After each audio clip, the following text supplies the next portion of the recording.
वाडीकरांच्या नावावर निघालेली जमीन ते प्रकरण? हो बरोबर, तेच. स्वतःकडे असलेली एवढी महागा मोलाची जमीन दुसऱ्याची आहे असं म्हणणारा माणूस मी पहिल्यांदाच बघितला. रामकृष्ण हरी. सांगा, काय सेवा करू शकतो तुमची? अहो, सेवा विठुरायाची करायची. काम असं आहे की आम्हाला आमच्या विठूच्या वाडीमध्ये मुलांसाठी शाळा सुरू करायची. काय, तुमच्या गावात शाळा नाहीये?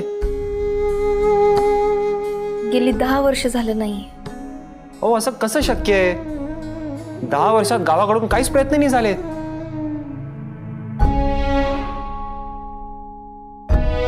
नाही. विद्यार्थी असताना शाळा नाही, हे कसं शक्य आहे? अगदी बरोबर आहे तुमचं. आणि म्हणून त्या कामात आम्हाला तुमची मदत हवी. ती मी करीनच. बोला, काय मदत हवी आहे तुम्हाला?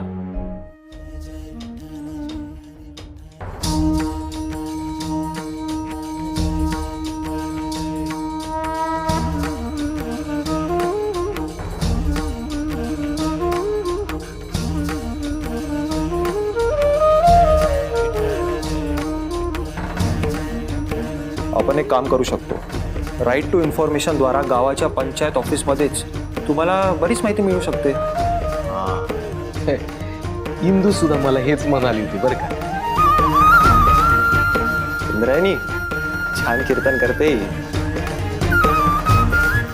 अहो, ती कीर्तन तर छान करतेच, पण आता आमच्या इंद्रायणींनी विठूच्या वाडीत शाळा पुन्हा उभारण्याचं आव्हान स्वीकारलं. अरे वा, अप्रिशिएट एफर्ट्स. पण तुला असं का वाटलं इंद्रायणी? कारण ज्ञानाच्या प्रकाशानेच अंधारलेले भविष्य उजळू शकतात सर. अभिमान वाटला ऐकून. काय लागलं तर फोन करा मला. मी सर्वतोपरी तुमची मदत करीन.